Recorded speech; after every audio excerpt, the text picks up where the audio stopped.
Imagine noon turning to midnight in less than an hour. The ocean climbs the rivers, glass rain falls from a black sky, and the air itself becomes a weapon. This isn't science fiction, it's the day the dinosaurs' world ended. A rock wider than Everest tall slams into a shallow tropical sea. In a heartbeat, stone behaves like liquid.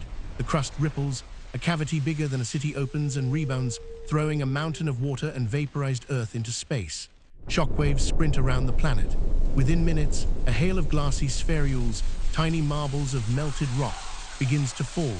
Rivers in what is now North America surge backward as standing waves rattle their channels. Fish die mid-swim with those beads packed in their gills like shotgun pellets. Far away, forests ignite as re-entering debris turns the upper atmosphere into a broiler. The clock to global famine has started. The blast injects sulfur and dust into the stratosphere. Sunlight dims, photosynthesis stalls, the world cools fast, even in the tropics, while land briefly broils from the falling fire.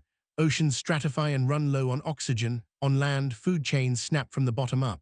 For years, day looks like dusk. Acid rain chews at leaves and fresh water. The global power grid of life, algae, plankton, pollinators, flickers and fails. Extinctions are not uniform. They ripple with latitude, altitude, and habitat, but the result is the same.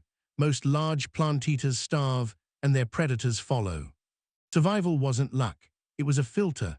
Large animals with high energy needs and specialized diets vanish first when plant growth crashes.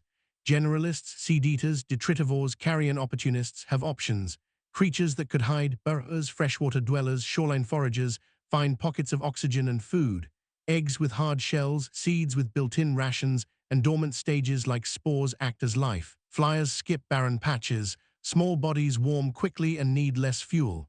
In the lottery of catastrophe, flexibility is the winning ticket. The line between non-avian dinosaur and bird is a boundary drawn after the fact.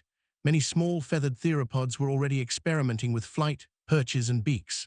When forests thinned and insects waned, seed-cracking beaks became passports through the famine.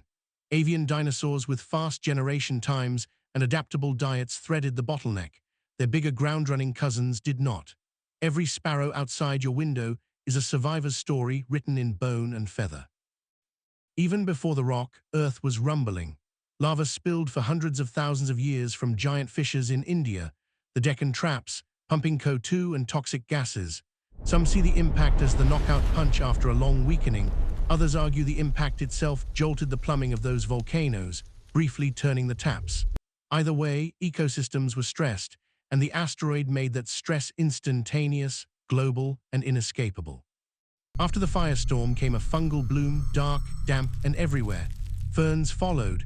Their spores paint a thin green line in the rock record that geologists call the fern spike. Freshwater systems rebounded first. Lakes and rivers became lifeboats. Small mammals diversified into niches emptied overnight, diggers, climbers, gliders, setting the stage for primates much later. Birds radiated through the patched-together forests, while crocodilians, turtles, and amphibians endured in their aquatic refuges. Life didn't bounce back evenly. It quilted the planet, patch by patch. Crack open the boundary clay, and you find an alien fingerprint, iridium far richer than Earth's crust. There's shocked quartz, sand grains scarred by pressures fit for nuclear tests, soot from continents of burning vegetation. In coastal deposits, tsunami-tossed boulders sit where no wave today could place them. And in a few extraordinary sites, the story freezes to minutes. Tiny glass beads lodged in fossil fish, splinters of impact glass trapped in ancient tree resin, ripple marks arrested mid-motion by a wave that never finished its swing. The end of the non-avian dinosaurs wasn't just an ending. It was a reset button that rewired Earth's ecosystems. Without that darkness, there is no mammal takeover, no primate experiments with hands and vision, no path that eventually leads to us. Next chapter, we leave the ash behind and follow the earliest mammals as they turn crisis into opportunity, one small step toward the long arc of human evolution. Books want to go deeper? Try Peter Brannan's The Ends of the World for a tour of mass extinctions, and David Raupp's Extinction to see how randomness and reset events shape life's story.